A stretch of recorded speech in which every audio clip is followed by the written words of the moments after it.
नमस्कार दोस्तों, आप सभी का आपके अपने YouTube channel ML good knowledge में स्वागत है। दोस्तों कैसे हो? आई होप कि आप सभी अच्छे होंगे और आपकी प्रतियोगी परीक्षाओं की तैयारी भी काफ़ी अच्छी चल रही है। दोस्तों इस वीडियो में हम आपके लिए लेकर आए हैं सीआरपीसी 1973 का संपूर्ण वीडियो।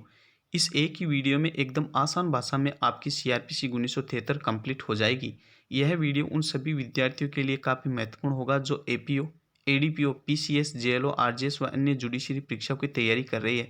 साथ में ये वीडियो उन विद्यार्थियों के लिए भी काफ़ी महत्वपूर्ण होगा जो एलएलबी, एलएलएम व बार काउंसिल जैसी परीक्षाओं की तैयारी कर रही है। यह वीडियो दैनिक जीवन के लिए भी काफ़ी महत्वपूर्ण है।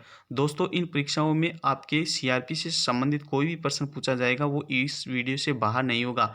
यह वीडियो रिवीजन के पर्पज से भी काफ़ी महत्वपूर्ण है। तो चलते वीडियो स्टार्ट करते हैं बिना किसी देरी के।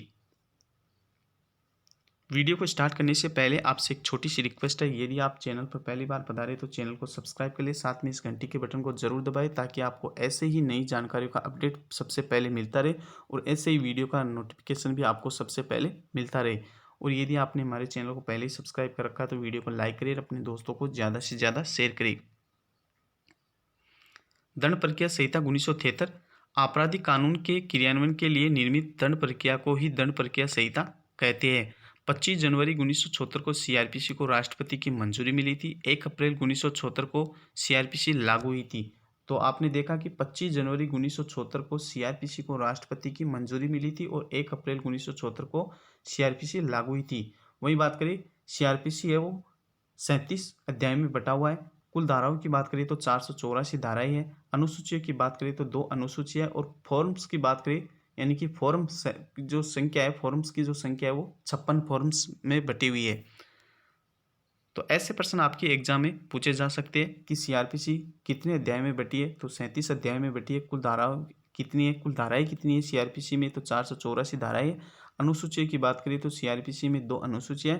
फॉर्म्स की बात करें तो फॉर्म्स 56 फॉर्म्स है। अनुसूची फर्स्ट और सेकंड अपराधों की लिस्ट दी गई है, यानी कि अनुसूची 1 और 2 में अपराधों की लिस्ट दी गई है। सीआरपीसी संपूर्ण भारत पर लागू है। नागालैंड व असम के जनजातीय क्षेत्रों पर सीआरपीसी का अध्याय 8, 10 और 11 लागू नहीं होते। तो ऐसे प्रश्न आपके एग्जाम में पूछे जा सकते हैं कि सीआरपीसी के कौन से अध्याय है वो नागालैंड और असम के जनजातीय क्षेत्रों पर लागू नहीं होंगे। तो 8, 10 और 11 लागू नहीं होंगे। मुख्य बिंदु में अंतर का पता होना आपको आवश्यक है, क्योंकि ऐसे अंतर के बीच जो शब्द हैं इनके अंतरों का प्रश्न आपके एग्जाम में पूछा जा सकता है। इनके संबंध में आपके एग्जाम में हूबहू प्रश्न पूछे जा सकते हैं।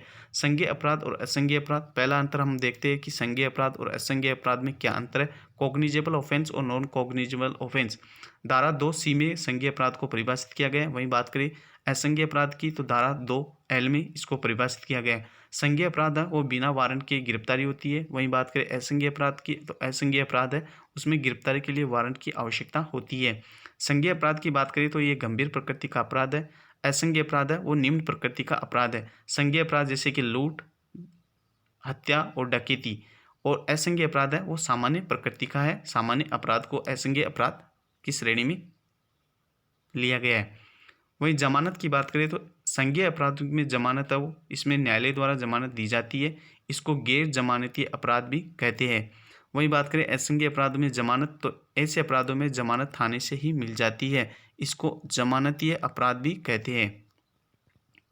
वहीं बात करें नेक्स्ट परिवाद और एफआईआर में क्या अंतर होता है। परिवाद को कहाँ परिभाषित किया गया है और एफआईआर को कहाँ परिभाषित किया गया है। परिवाद को धारा 2D में परिभाषित किया गया है। वहीं एफआईआर को धारा 154 में परिभाषित किया गया है। परिवाद न्यायालय में प्रस्तुत किया जाता है, वहीं एफआईआर पुलिस थाने में दर्ज कराई जाती है। परिवाद सामान्यतः लिखित में होता है। वहीं बात करें एफआईआर तो एफआईआर लिखित या मौखिक हो सकती है। परिवाद सामान्यतः परिवादी द्वारा संस्थित किया जाता है, जबकि एफआईआर किसी भी व्यक्ति द्वारा दर्ज कराई जा सकती है। तो आपने देखा कि परिवाद है वो केवल परिवादी, सामान्यतः परिवादी द्वारा संस्थित किया जाता है। वहीं एफआईआर की बात करें तो एफआईआर किसी भी व्यक्ति द्वारा दर्ज कराई जा सकती है। नेक्स्ट अंतर देखते हैं समन और वारंट मामलों में। समन मामले किसे कहेंगे, वारंट मामले किसे कहेंगे, इनको कहाँ परिभाषित किया गया है ये भी आपको पता होना जरूरी है। सीआरपीसी की धारा 2B में परिभाषित किया गया है समन को। वहीं वारंट को सीआरपीसी की धारा 2B में परिभाषित किया गया है। सामान्य अपराध के लिए समन जारी होता है, वहीं गंभीर अपराध के लिए वारंट जारी किया जाता है। अपराध जब 2 वर्ष से कम सजा वाला हो तो समन जारी किया जाता है ऐसे अपराधों के लिए। वहीं बात करें वारंट, तो इसमें अपराध 2 वर्ष से अधिक सजा का होगा। समन मामलों के विचारण की जो प्रक्रिया है वो अपेक्षाकृत सरल एवं संक्षिप्त होती है। वहीं वारंट मामलों के विचारण की जो प्रक्रिया है वो लंबी एवं जटिल होती है। तो समन मामलों की जो प्रक्रिया है वो अपेक्षाकृत सरल एवं संक्षिप्त होती है। वहीं वारंट मामलों की जो प्रक्रिया है वो जटिल और लंबी होती है, क्योंकि वारंट मामले होते हैं वो गंभीर प्रकृति के अपराधों के लिए होते हैं, वही जबकि समन मामले है वो सामान्य अपराध के लिए समन जारी होता है। जांच और अन्वेषण, नेक्स्ट है जांच और अन्वेषण। इंक्वायरी और इन्वेस्टिगेशन में क्या अंतर होता है? जांच न्यायिक प्रकृति की होती है, जबकि अन्वेषण होता है वो न्यायतर प्रकृति का होता है। जांच मजिस्ट्रेट द्वारा की जाती है, अन्वेषण पुलिस अधिकारी द्वारा किया जाता है। जांच का उद्देश्य है अभियुक्त को दोष सिद्ध या दोष मुक्त करना है, जबकि अन्वेषण का उद्देश्य है साक्ष्य एकत्रित करना। तो आई होप दोस्तों आपको इन शब्दों का पता हो गया होगा, इनमें अंतर आपको समझ में आ गया होगा। ये ऐसे अंतर है जो आपकी परीक्षाओं में हूबहू पूछे जा सकते हैं कि समन और वारंट मामले कौन से होते हैं, किस में समन जारी किया जाता है, किन मामलों में वारंट जारी किया जाता है, और समन को सीआरपीसी की धारा कौन सी धारा में परिभाषित किया गया है और वारंट को किस धारा में परिभाषित किया गया है। वहीं जांच और अन्वेषण के बीच में भी अंतर को पूछा जा सकता है। तो दोस्तों आई होप कि आपको ये अंतर समझ में आ गया है। अब बात करें शेड्यूल फर्स्ट। शेड्यूल फर्स्ट है उसमें अपराधों का वर्गीकरण किया गया है। वहीं शेड्यूल सेकंड है वो प्रारूप को बताता है। अध्याय और धारा, कौन से अध्याय में कौन सी धारा का उल्लेख किया गया है और वह अध्याय किससे संबंधित है, ये भी ऐसे हूबहू प्रश्न आपकी एग्जाम में पूछे जा सकते हैं। इसका भी आपको ज्ञान होना जरूरी है। तो चलते हैं, स्टार्ट करते हैं। अध्याय फर्स्ट। अध्याय फर्स्ट में धारा 1 से 5 तक का उल्लेख किया गया। यह प्रारंभिक से वर्णन है, से संबंधित, प्रारंभिक से संबंधित है। वही बात करें अध्याय 2, तो इसमें 6 से 25 ए तक की धाराओं का उल्लेख किया गया है, जो दंड न्यायालय और कार्यालयों का गठन से संबंधित है। अध्याय 3 की बात करें तो 26 से लेकर 35 तक की धाराओं का उल्लेख किया गया है, जो न्यायालयों की शक्तियों से संबंधित है। अध्याय 4 की बात करें तो 36 से 40 तक की धाराओं का उल्लेख किया गया है। इसको 2 भागों में बांटा है। पार्ट ए में धारा 36 का उल्लेख किया गया, जो वरिष्ठ पुलिस अधिकारियों की शक्तियों से संबंधित है। वहीं बात करें पार्ट बी में, तो पार्ट बी में 37 से लेकर 40 तक की धाराओं का उल्लेख किया गया है, जिसमें मजिस्ट्रेट और पुलिस को सहायता से संबंधित है। धारा अध्याय 5 की बात करें तो इसमें धारा 41 से लेकर 60 ए तक का वर्णन किया गया है, जो व्यक्तियों की गिरफ्तारी से संबंधित है। अध्याय 6 की बात करें तो 61 से लेकर 90 तक की धाराओं का उल्लेख किया गया। हाजिर होने को विवश करने के लिए आदेशिका है, इसको 4 अलग अलग भागों में बांटकर इसका अध्ययन किया गया है। 61 से पार्ट ए में 61 से लेकर 69 तक की धाराओं का उल्लेख किया गया है, जो समन से संबंधित है। पार्ट बी में 70 से लेकर 81 तक की धाराओं का उल्लेख किया गया है, जो गिरफ्तारी का वारंट से संबंधित है। पार्ट सी में 82 से लेकर 86 तक की धाराओं का उल्लेख किया गया है, जो उद्घोषणा और कुर्की से संबंधित है। पार्ट डी में 87 से लेकर 90 तक की धाराओं का उल्लेख किया गया, जो आदेशिका और संबंधी अन्य नियमों से संबंधित है। नेक्स्ट है अध्याय 7। अध्याय 7 में 91 से लेकर 105 तक की धाराओं का उल्लेख किया गया है। चीज़ें पेश करने को विवश करने के लिए आदेशिकाओं से संबंधित है। इसको भी अलग अलग पार्ट में बांटकर इसका अध्ययन किया गया है। पार्ट ए में 91 से लेकर 92 तक की धाराओं का उल्लेख किया गया है, जो पेश करने के लिए समन से संबंधित है। पार्ट बी में 93 से लेकर 98 तक की धाराओं का उल्लेख किया गया है, तलाशी वारंट से संबंधित है। पार्ट सी की बात करें तो पार्ट सी में 99 से लेकर 101 तक की धाराओं का उल्लेख किया गया है, तलाशी संबंधी साधारण उपबंध से संबंधित है। पार्ट डी की बात करें तो पार्ट डी में 102 से लेकर 105 तक की धाराओं का वर्णन किया गया, जो प्रकीर्णन से संबंधित है। अध्याय 7 ए में 105 ए से लेकर 105 एल तक की धाराओं का उल्लेख किया गया है। यह कुछ मामलों में सहायता के लिए व्यक्तिकारी व्यवस्था तथा संपत्ति की कुर्की और समर्पण के लिए प्रक्रिया से संबंधित है।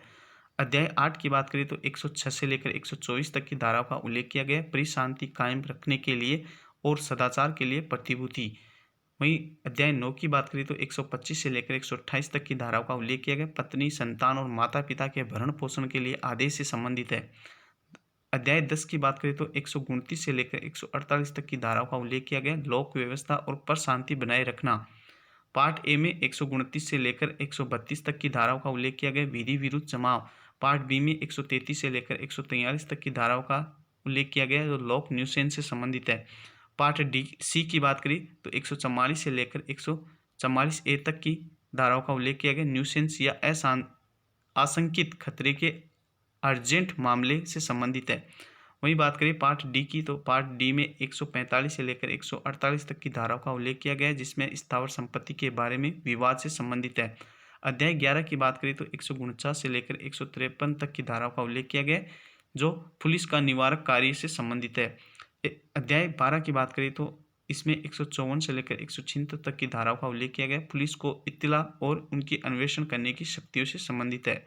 वहीं अध्याय 13 की बात करें तो 177 से लेकर 189 तक की धाराओं का उल्लेख किया गया है, जांचों और विचारणों में दंड न्यायालयों की अधिकारिता।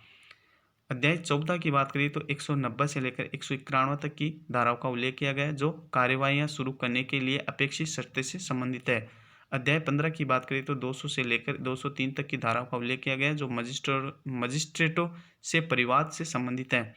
अध्याय 16 की बात करें तो 204 से लेकर 210 तक की धाराओं का उल्लेख किया गया है, जो मजिस्ट्रेट के समक्ष कार्रवाई का प्रारंभ किया जाना। अध्याय 17 की बात करें तो 211 से लेकर 224 तक की धाराओं का उल्लेख किया गया है, आरोप से संबंधित है। इसको भी अलग अलग पार्टों में बांटकर इसका अध्ययन किया गया है। पार्ट ए में 211 से लेकर 217 तक की धाराओं का उल्लेख किया गया है, जो आरोपों का प्रारूप से संबंधित है। पार्ट बी में बात करें तो 218 से लेकर 224 तक की धाराओं का उल्लेख किया गया, जो आरोप का संयोजन से संबंधित है। अध्याय 18 की बात करें तो 225 से लेकर 237 तक की धाराओं का उल्लेख किया गया, सेशन न्यायालय के समक्ष विचारण से संबंधित है। अध्याय 19 की बात करें तो 238 से लेकर 250 तक की धाराओं का उल्लेख किया गया, मजिस्ट्रेटों द्वारा वारंट मामले का विचारण से संबंधित है। इसको भी अलग अलग पार्ट में बांटकर इसका अध्ययन किया गया है। पार्ट ए में 238 से लेकर 243 तक की धाराओं का उल्लेख किया गया, पुलिस रिपोर्ट पर संस्थित मामले। वही बात करें पार्ट बी की तो 244 से लेकर 247 में पुलिस रिपोर्ट से भिन्न आधार पर संस्थित मामले। वहीं बात करें पार्ट सी की तो 248 से लेकर 250 तक की धाराओं का उल्लेख किया गया, विचारण की समाप्ति। अध्याय 20 की बात करें तो 251 से लेकर 259 तक की धाराओं का उल्लेख किया गया, मजिस्ट्रेट द्वारा समन मामलों का विचारण। अध्याय 21 की बात करें तो 260 से लेकर 265 तक की धाराओं का उल्लेख किया गया, संक्षिप्त विचारण। अध्याय 21A की बात करें तो 265A से लेकर 265L तक की धाराओं का उल्लेख किया गया, सौदा अभिभाग। अध्याय 22 की बात करें तो 266 से लेकर 271 तक की धाराओं का उल्लेख किया गया, कारागारों में प्ररुद्ध या निरुद्ध व्यक्तियों की हाजिरी से संबंधित है। अध्याय 23 की बात करें तो 272 से लेकर 299 तक की धाराओं का उल्लेख किया गया, जो जांचों और विचारणों में साक्ष्य से संबंधित है। इसमें पार्ट ए में 272 से लेकर 283 तक की धाराओं का उल्लेख किया गया, साक्ष्य लेने और अभिलिखित करने का ढंग। पार्ट बी की बात करें तो 284 से लेकर 299 तक की धाराओं का उल्लेख किया गया, साक्ष्यों की परीक्षा के लिए कमीशन। अध्याय 24 की बात करें तो 300 से लेकर 327 तक की धाराओं का उल्लेख किया गया है, जो जांच तथा विचारणों के बारे में साधारण उपबंध से संबंधित है।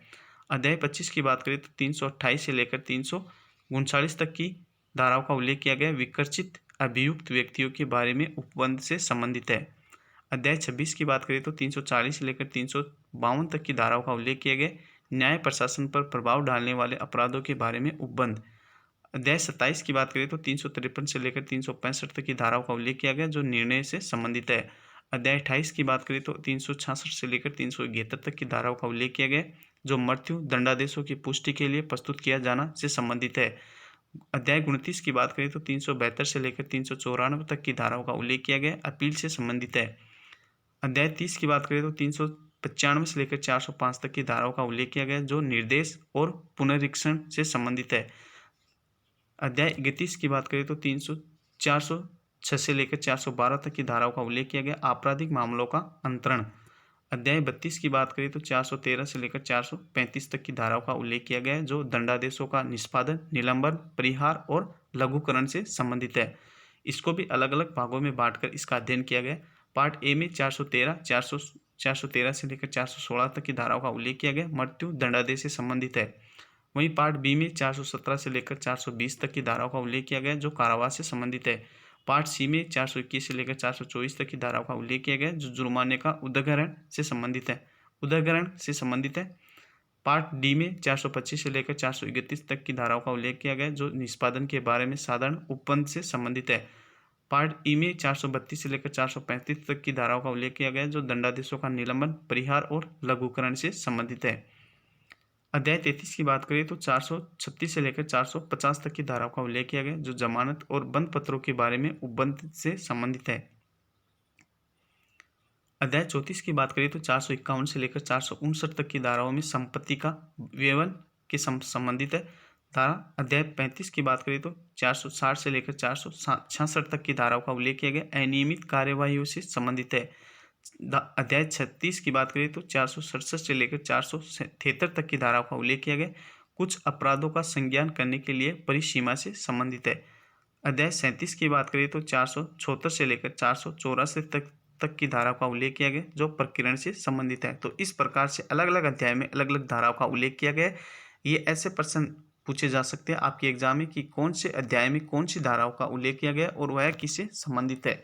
तो आप इसको बार बार देखने पर आपके ये एकदम सरल तरीके से आपके याद हो जाएगा। इसको बार बार देखिए ताकि आपको कंटेस्ट याद हो जाए। अब हम धाराओं के बारे में एक एक करके धाराओं के बारे में उल्लेख करते हैं।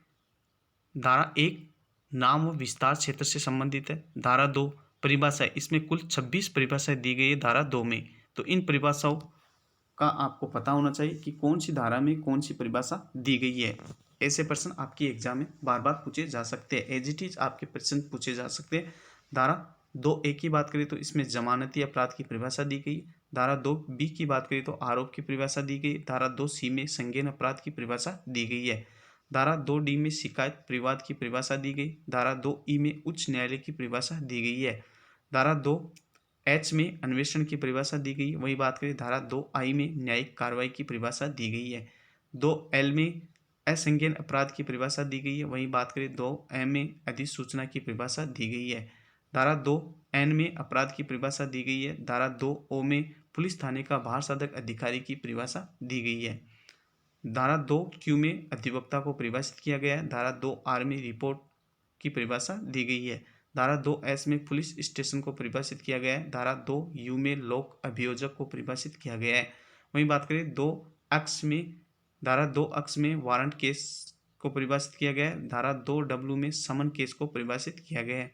धारा 2WA में पीड़ित व्यक्ति को परिभाषित किया गया है, पीड़ित को परिभाषित किया गया है। तो अलग अलग धाराओं में अलग अलग को परिभाषित किया गया है। तो आपको ये पता होना चाहिए कि कौन सी धारा में किसको परिभाषित किया गया है। धारा 3 की बात करें तो मजिस्ट्रेट कितने तरह के होते हैं? JM2 द्वितीय वर्ग मजिस्ट्रेट, सेकंड क्लास मजिस्ट्रेट। इसकी जो अधिकारिता है वो 1 साल तक की सजा और अधिकतम 5,000 रुपये तक का जुर्माना दे सकता है। JM1 है प्रथम वर्ग मजिस्ट्रेट यानी कि फर्स्ट क्लास मजिस्ट्रेट, 3 साल तक की सजा और अधिकतम 10,000 रुपये तक का जुर्माना दे सकता है।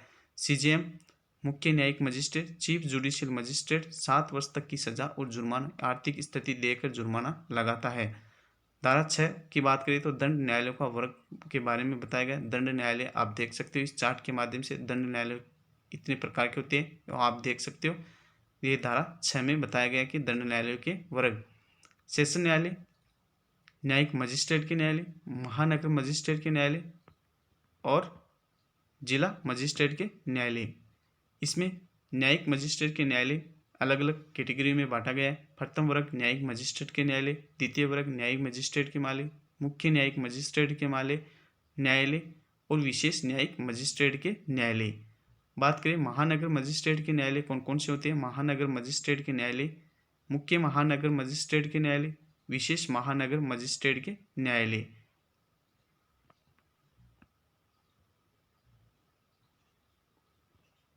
नेक्स्ट है जिला मजिस्ट्रेट के न्यायालय, उपखंड मजिस्ट्रेट के न्यायालय, विशेष कार्यपालक मजिस्ट्रेट के न्यायालय। तो इतने न्यायालय दंड न्यायालय है। ये धारा 6 में वर्गीकृत किया गया है। दंड न्यायालयों का वर्ग बताया गया है धारा 6 में। सेशन न्यायालय कितने प्रकार के होते हैं? सेशन न्यायालय सत्र न्यायाधीश, अतिरिक्त सत्र न्यायाधीश, सहायक सत्र न्यायाधीश, सेशन जज, एडिशनल सेशन जज और असिस्टेंट सेशन जज। इसकी शक्तियाँ क्या है? सत्र न्यायाधीश यानी कि सेशन जज है, उसकी शक्तियाँ हैं यह मृत्यु दंड तक की सजा सुना सकता है, लेकिन इसके लिए इसको हाई कोर्ट की अनुमति लेनी होती है। वहीं बात करें अतिरिक्त सत्र न्यायाधीश और सहायक सत्र न्यायाधीश अधिकतम 10 साल तक की सजा सुना सकते हैं। धारा 8 की बात करें तो महानगर क्षेत्र राज्य सरकार बनाती है, जनसंख्या वो 10 लाख होनी चाहिए। धारा 9 की बात करें तो सत्र न्यायालय का गठन के बारे में बताया गया। धारा 12 में सीजेएम व अपर मुख्य न्यायिक मजिस्ट्रेट के बारे में बताया गया है। धारा 13 में विशेष न्यायिक मजिस्ट्रेट को परिभाषित किया गया। धारा 14 में सीजेएम व अन्य मजिस्ट्रेटों की अधिकारिता को बताया गया है। धारा 20 में कार्यपालक मजिस्ट्रेट के बारे में बताया गया है। अपराध होने से पहले कार्यपालक मजिस्ट्रेट की शक्तियाँ क्या है, कार्यपालक मजिस्ट्रेट क्यों बनाए जाते हैं, कार्यपालक मजिस्ट्रेट के न्यायालय क्यों बनाए जाते हैं, कार्यपालक मजिस्ट्रेट क्यों कौन होता है, यानी कि ये अपराध को होने से पहले उसे रोकने के लिए थाने को आदेश देने का कार्य करते हैं। कार्यपालक मजिस्ट्रेट है वो अपराध को होने से पहले ही उसे रोकने के लिए थाने को आदेश देने का कार्य करते हैं। धारा 24 में लोक अभियोजक बनने के लिए शर्तें, वही बात करें लोक अभियोजन बनने की क्या शर्तें हैं, तो 7 वर्ष तक की अधिवक्ता होना चाहिए, राज्य या केंद्र सरकार द्वारा नियुक्त किया जाता है। विशेष लोक अभियोजक के लिए 10 वर्ष तक अधिवक्ता होना चाहिए। धारा 25 की बात करें तो धारा 25 में सहायक लोक अभियोजक को परिभाषित किया गया। धारा 25 क में अभियोजक निदेशालय को परिभाषित किया गया, यह गृह मंत्रालय के अधीन होता है। धारा 28 की बात करें तो दंडादेश जो हाईकोर्ट सत्र न्यायालय दे सकेंगे, यानी कि दंडादेश ऐसे दंडादेश जो हाईकोर्ट और सत्र न्यायालय दे सकेंगे, ये धारा 28 में उल्लेख किया गया है। धारा 29 दंडादेश जो मजिस्ट्रेट दे सकेंगे। धारा 30 जुर्माना न देने पर कारावास। धारा 36 है वो वरिष्ठ पुलिस अधिकारियों की शक्तियों का उल्लेख किया गया। धारा 37 जनता कब पुलिस तथा मजिस्ट्रेट की मदद करेगी, ये धारा 37 बताती है। धारा 39 जनता द्वारा इतिला देना। धारा 41 की बात करें तो पुलिस वारंट के बिना गिरफ्तार कर सकेगी गंभीर अपराध की दशा में। वही बात करें धारा 41A की तो न्यायालय में उपस्थित न होने पर। धारा 41B गिरफ्तारी के समय बताना होगा कि गिरफ्तारी क्यों की जा रही है, गिरफ्तार करने वाले अधिकारी के कर्तव्य, गिरफ्तारी की प्रक्रिया आदि के बारे में धारा 41B में वर्गीकृत किया गया है। वही बात करें धारा 41C में नियंत्रण कक्ष को धारा 41C बताती है, प्रत्येक जिले में होगा तथा इसको राज्य सरकार द्वारा बनवाया जाता है। धारा डी की बात करें, धारा 41D की बात करें तो अपनी पसंद का अधिवक्ता चुनने का अधिकार। धारा 42 न्याय नाम निवास बताने से इनकार करने पर गिरफ्तारी। धारा 43 है वो किसी व्यक्ति द्वारा हिरासत में लेना। धारा 44 मजिस्ट्रेट द्वारा गिरफ्तारी स्वयं या अन्य को आदेश दे सकते हैं। धारा 45 सशस्त्र सेना राज्य बल के सैनिकों को गिरफ्तारी में छूट के बारे में धारा 45 बताता है। धारा 46 की बात करें तो हिरासत कस्टडी में कैसे ले। धारा 47 की बात करें उस स्थान की तलाशी जहां आरोपी की प्रविष्टि हुई हो। धारा 49 अनावश्यक अवरोध न करना। धारा 50 की बात करें तो गिरफ्तार व्यक्ति को जमानत की इतला देना। धारा 53 क बलात्संग के आरोपी का चिकित्सीय जांच, यह जांच जिला अस्पताल में सीएमओ की देखरेख में होगी। धारा 54 बताती है पीड़ित का चिकित्सीय परीक्षा। धारा 55 क गिरफ्तार व्यक्ति के स्वास्थ्य एवं सुरक्षा की जिम्मेदारी, यह जिम्मेदारी पुलिस अधिकारी की होती है। धारा 57 ये कहती है कि गिरफ्तार को 24 घंटे के अंदर मजिस्ट्रेट के सामने पेश करना है। धारा 60 ये कहती है कि किसी अपराधी के भाग जाने पर उसका पीछा करने की शक्तियाँ। धारा 61 समन का प्रारूप कैसा होगा। समन 2 कॉपियों में होना चाहिए, इन पर कोर्ट का स्टाम्प लगा होना चाहिए, समन लिखित में होना चाहिए। तो धारा 61 समन का प्रारूप के बारे में बताती है। धारा 62 समन की तामील कैसे की जाए। धारा 63 में किसी कंपनी या संगठन को समन कैसे दिया जाए। धारा 64 जब समन जिसको भेजा गया हो वो ना मिले तो वरिष्ठ वयस्क पुरुष को दिया जाएगा। धारा 66 बताती है कि सरकारी कर्मचारी को समन के बारे में। धारा 69 गवाह को समन। धारा 70 गिरफ्तारी वारंट का प्रारूप लिखित होना चाहिए, पीठासीन अधिकारी के हस्ताक्षर होने चाहिए, वारंट अनिश्चित समय के लिए होता है। नेक्स्ट है धारा 72 वारंट किसको निर्दिष्ट होगा। आपको बता दें कि एक या एक से अधिक पुलिस अधिकारी हो सकता है। तो धारा 72 ये कहती है कि वारंट किसको निर्दिष्ट होगा। धारा 77 वारंट कहाँ निष्पादित होगा। धारा 80 की बात करें तो इसके खिलाफ जिसके खिलाफ वारंट है उसके गिरफ्तारी होने की प्रक्रिया क्या रहेगी। धारा 82 फरार व्यक्ति के लिए उद्घोषणा के बारे में धारा 82 बताता है। धारा 83 फसर व्यक्ति की संपत्ति की कुर्की के फरार व्यक्ति की संपत्ति की कुर्की के आदेश धारा 83 में उल्लेख है। धारा 84 कुर्की के बारे में दावे व आपत्तियों के बारे में धारा 84 बताता है। इसमें दावे की समय सीमा 6 माह तक होती है। इसकी जांच हाईकोर्ट के द्वारा की जाएगी। धारा 93 तलाशी वारंट दस्तावेज आदि के लिए इसको जेएम फर्स्ट जेएम सेकंड द्वारा जारी किया जा सकता है। तो तलाशी वारंट है वो धारा 93 में उल्लेख किया गया है। धारा 94 उस स्थान की तलाशी जहां चुराई हुई संपत्ति रखी जाती है। धारा 97 सदोष परिरोध व्यक्तियों की तलाशी के लिए वारंट। धारा 108 राजद्रोहात्मक बातें फैलाने वाले व्यक्तियों से सदाचार की प्रतिभूति के संबंध में धारा 108 बताती है। धारा 116 इतला की जांच करना। धारा 117 प्रतिभूति देने के आदेश। धारा 123 प्रतिभूति देने में असफल को कारावास से छोड़े जाने के निर्देश। धारा 125 पत्नी माता पिता और बच्चे आवश्यक के भरण पोषण का निर्देश धारा 125 में वर्णित किया गया है। वहीं बात करें धारा 126 प्रक्रिया के बारे में। धारा 129 सिविल बल के प्रयोग द्वारा जमाव का तीतर बीतर करने से संबंधित है। धारा 130 में सशस्त्र बल के प्रयोग द्वारा जमाव का तीतर बीतर। धारा 144 न्यूसेंस या आशंकित खतरे में आदेश देने की शक्ति के बारे में धारा 144 में उल्लेख किया गया है। धारा 145 जल या भूमि से संबंधित विवाद। धारा 149 पुलिस द्वारा संज्ञेय अपराधों का निवारण। धारा 153 पुलिस अधिकारी द्वारा बाटों और मापों का परीक्षण। धारा 154 में एफआईआर को परिभाषित किया गया। धारा 155 में एनसीआर को परिभाषित किया गया, जिसको नॉन कॉग्निजेबल रिपोर्ट भी कहते हैं। यह भी थाने में ही दर्ज कराई जाती है। धारा 156 संज्ञेय मामलों में अन्वेषण की शक्तियां। धारा 157 अन्वेषण की जो प्रक्रिया के बारे में धारा 157 में उल्लेख किया गया है। धारा 160 गवाह को उपस्थित होने के निर्देश। 15 वर्ष से कम वर्ष हो या 65 वर्ष से ज़्यादा का कोई भी व्यक्ति, कोई भी स्त्री या कोई असमर्थ ऐसे व्यक्ति को थाने में नहीं बुला सकते हैं। धारा 161 बयान दर्ज। धारा 162 गवाहों के बयान पर हस्ताक्षर नहीं होंगे। धारा 163 गवाहों को डराया या धमकाया नहीं जाएगा। धारा 164 संस्वीकृति से न्यायालयों में कथन। धारा 164 बलात्कार से पीड़ित की जांच 24 घंटे के अंदर होगी। धारा 166 भारत से बाहर जांच। धारा 166 भारत में जांच के लिए। धारा 189 भारत से बाहर साक्ष्य इकट्ठा करना। धारा 169 साक्ष्य अपर्याप्त होने पर अभियुक्त को छोड़ दिया जाएगा। धारा 172 अन्वेषण की डायरी से संबंधित है। धारा 173 अन्वेषण खत्म हो जाने पर न्यायालय को रिपोर्ट सौंपा जाना। धारा 174 सुसाइड के मामलों में जांच। ये धारा 174 में इसका उल्लेख किया गया है। पुलिस द्वारा की जाती है। सुसाइड के मामलों की जांच है वो पुलिस द्वारा की जाती है। धारा 176 है वो मृत्यु के कारणों की जांच से संबंधित है। इसमें मजिस्ट्रेट द्वारा की जाती है। धारा 183 जल यात्रा के दौरान अपराध की जांच। धारा 191 में अभियुक्त के आदेश पर अंतरण। ऐसा अंतरण सीजेएम द्वारा किया जाता है या उसकी सहमति से ही हो सकता है।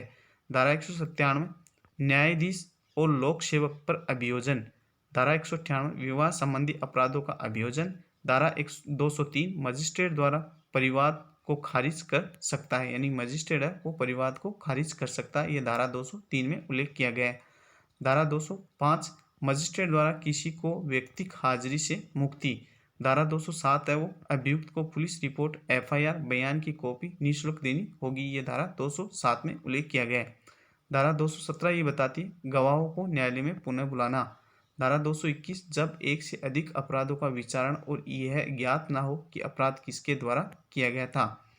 धारा 223 संयुक्त मुकदमा।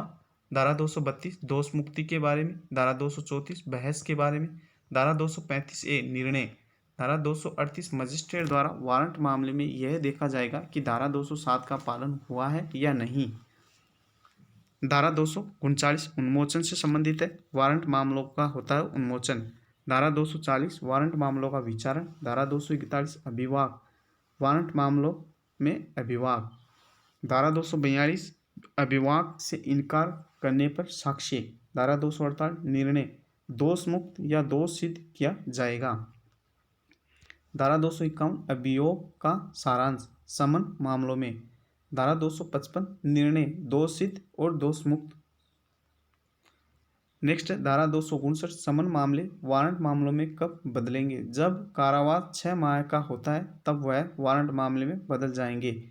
धारा 260 संक्षिप्त विचारण। संक्षिप्त विचारण के बारे में धारा 260 में उल्लेख किया गया है। संक्षिप्त विचारण के लिए सीजेएम, महानगर मजिस्ट्रेट तथा हाईकोर्ट जिम्मेदार होते। संक्षिप्त विचारण ऐसे मामलों में होता है जब जुर्माने की राशि 2000 या उससे कम की हो। धारा 263 संक्षिप्त विचारण में अभिलेख। धारा 267 बंदी को हाजिर करने की शक्ति। धारा 270 बंदी का न्यायालय में प्रतिरक्षा में लाना। धारा 272 न्यायालय की भाषा। धारा 277 साक्षी के अभिलेख की भाषा। धारा 283 में उच्च न्यायालय में अभिलेख। धारा 279 है साक्षी को अनुवाद का अर्थ समझाया जाना। धारा 284 साक्षियों की परिभाषा के लिए कमीशन जारी। धारा 293 सरकारी वैज्ञानिकों की रिपोर्ट, डीएनए, अंगुली, रसायन वैज्ञानिक आदि। धारा 299 जब अभियुक्त उपस्थित न हो तो साक्ष्य का अभिलेख। धारा 301 बार दोष सिद्ध या दोष मुक्त किए जाने पर विचारण नहीं होगा। धारा 304 अभियुक्त को कुछ मामलों में राज्य द्वारा विधिक सहायता प्रदान करना। धारा 309 कार्रवाई को मुलतवी करने की शक्ति। धारा 313 अभियुक्त को परीक्षा करने की शक्ति। अभियुक्त से प्रश्न किया जाता है कोर्ट में। धारा 314 मौखिक बहस और ज्ञापन। धारा 320 अपराधों का समन। अपराधों का समन कब होगा? अपराध का खत्म हो जाना जब अपराध धारा 312, 494, 325, 509 से संबंधित है तो ऐसे अपराधों का समन के लिए न्यायालय की पूर्व अनुमति आवश्यक होती है। धारा 327 न्यायालय का खुला होना अपवाद है। इसके लिए आईपीसी की धारा 376, 376 ए, 376 बी, 376 सी, 376 डी, 376 ई के अपराधों में न्यायालय खुला नहीं होगा। वहीं बात करें धारा 328, 328 ये कहती है कि अभियुक्त के पागल होने की दशा में प्रक्रिया। धारा 339 अभियुक्त को नातेदार को सौंपा जाएगा। नेक्स्ट धारा 355 महानगर मजिस्ट्रेट के निर्णय। धारा 357 प्रतिकर दिए जाने के निर्देश। धारा 357 गए पीड़ितों का उपचार जो निःशुल्क होगा। फरवरी 2013 से यह लागू है। धारा 362 न्यायालय के निर्णय में परिवर्तन जब कोई गणितीय या लिपिकीय भूल हो। धारा 376 दोष सिद्धि के लिए अपील। मजिस्ट्रेट न्यायालय द्वारा सुनाई गई सजा की अपील है वो सत्र न्यायालय में करेंगे। सत्र न्यायालय द्वारा सुनाई गई सजा की अपील है वो उच्च न्यायालय में की जाएगी और उच्च न्यायालय द्वारा सुनाई गई सजा की अपील है वो उच्चतम न्यायालय में की जाएगी। तो आपने देखा कि अपीलें किस तरह से की जाती है। जैसे कि मजिस्ट्रेट न्यायालय द्वारा कोई भी सज़ा सुनाई जाती है तो उसकी अपील है वो सत्र न्यायालय में की जाती है और सत्र न्यायालय द्वारा सुनाई गई सज़ा की जो अपील है वो उच्च न्यायालय में की जाती है। उच्च न्यायालय द्वारा सुनाई गई सज़ा की जो अपील है वो उच्चतम न्यायालय में की जाती है। धारा 376 छोटे मामलों में अपील न होना। छोटे मामलों में अपील न होना जब हाईकोर्ट ने किसी ऐसी सज़ा सुनाई हो जो 6 माह या 1000 रुपये तक की हो। जब सेशन कोर्ट द्वारा ऐसी सज़ा सुनाई हो जो 3 माह तक की हो या 200 रुपये तक का जुर्माना हो या मजिस्ट्रेट न्यायालय द्वारा 100 रुपये तक की सज़ा सुनाई हो। मजिस्ट्रेट न्यायालय प्रथम वर्ग तो ऐसी स्थिति में शीर्ष न्यायालय में अपील नहीं कर सकते। तो ऐसी दशा में छोटे मामलों में शीर्ष न्यायालय में इससे ऊपर के न्यायालयों में अपील नहीं की जाती है। 382 धारा अपील की अर्जी। धारा 384 अपील का खारिज होना। धारा 394 अपीलों का उपशमन मरने पर। धारा 397 पुनर्निरीक्षण सत्र न्यायालय के निर्णय का होता है। धारा 401 उच्च न्यायालय की शक्तियां। उच्च न्यायालय दोष सिद्ध को दोष मुक्त में बदल सकता है। धारा 406 उच्चतम न्यायालय के मामलों में अपीलों का अंतरण। उच्चतम न्यायालय के मामलों में अपीलों का अंतरण एक हाई कोर्ट से दूसरे हाई कोर्ट में, इसके लिए महान्यायवादी की सहमति का होना आवश्यक है।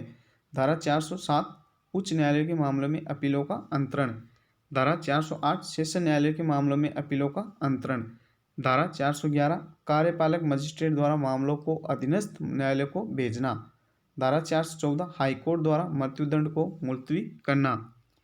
धारा 415 मृत्युदंड आदेश का मुलतवी किया जाना सुप्रीम कोर्ट द्वारा। धारा 416 गर्भवती होने पर दंडादेश का मुलतवी करना। धारा 433 दंडादेश के लघुकरण की शक्ति। साधारण सजा को बदल सकता है जुर्माने में, आजीवन कारावास को बदल सकता है 14 वर्ष की सजा में। तो ये धारा 433 में बताया गया है कि दंडादेश के लघुकरण की शक्ति के बारे में। धारा 437 अजमानती अपराधों में जमानत। जब रोगी हो, स्त्री हो, अंग शिथिलता या 16 वर्ष से कम आयु का कोई भी व्यक्ति हो, उसको अजमानती अपराधों में जमानत दी जाएगी। धारा 438 है गिरफ्तारी की आशंका वाले व्यक्ति को जमानत, अग्रिम जमानत भी कहते हैं। अग्रिम जमानत के लिए केवल उच्च न्यायालय अथवा सेशन न्यायालय में आवेदन किया जा सकता है। यानी कि अग्रिम जमानत के लिए केवल उच्च न्यायालय और सेशन न्यायालय में ही आवेदन किया जा सकता है। ये धारा 438 में बताया गया है। धारा 441 अभियुक्त और प्रतिभू का बंद पत्र। धारा 447 प्रतिभू दिवालिया हो जाने या मर जाए तो नया प्रतिभू लाना होगा। धारा 452 बताती है कि अपराध में प्रयुक्त संपत्ति को नष्ट करने के आदेश देना। धारा 453 अभियुक्त के पास मिले धन का क्रेता को संदाय किया जाना। धारा 458 6 मास तक की वस्तु का मालिक गायब होने पर उस वस्तु की बिक्री कर दी जाएगी। धारा 459 ये कहती है कि विनश्वर संपत्ति यानी कि जल्द समाप्त होने वाली वस्तुओं का विक्रय, ऐसी वस्तु या संपत्ति की कीमत है वो 500 रुपये तक की होनी चाहिए। धारा 466 त्रुटि या गणित गलती होने पर कुर्की अवैध नहीं मानी जाएगी। धारा 468 परिसीमा काल के बारे में उल्लेख किया जाता गया है। धारा 468 में परिसीमा काल का उल्लेख किया गया, यह 6 माह का होता है, लेकिन यदि अपराध ऐसा हो जिसके लिए 1 वर्ष का कारावास की सजा का प्रावधान है तब परिसीमा काल 1 वर्ष का होगा। धारा 469 परिसीमा काल कब शुरू होता है, इसके बारे में धारा 469 में उल्लेख किया गया है, जिस दिन अपराध का ज्ञान हो जाए। धारा 473 परिसीमा काल का विस्तारण। धारा 477 हाईकोर्ट के नियम बनाने की शक्तियाँ। धारा 480 प्लीडर जो विधि व्यवसाय करता हो मजिस्ट्रेट के तौर पर नहीं बैठेगा। धारा 484 कहती है कि सीआरपीसी का अंतिम भाग, सीआरपीसी 1898 का निरसन कर दिया है। तो दोस्तों आई होप कि ये वीडियो आपको अच्छा लगा। वीडियो अच्छा लगा तो लाइक करें और अपने दोस्तों को ज़्यादा से ज़्यादा शेयर करें। अगर चैनल पर नए हैं तो चैनल को सब्सक्राइब करें, साथ में इस घंटी के बटन को जरूर दबाएं ताकि आपको ऐसे ही नई जानकारी का अपडेट मिलता रहे। दोस्तों यदि आपने आईपीसी का वीडियो नहीं देखा है तो उसका भी लिंक हमारे इसी वीडियो के डिस्क्रिप्शन बॉक्स में दिया गया है, जहाँ से आप एक ही वीडियो में संपूर्ण आईपीसी को कंप्लीट कर सकते हो। तो दोस्तों आई होप कि ये वीडियो आपको अच्छा लगा। थैंक यू, धन्यवाद, जय हिंद, जय भारत।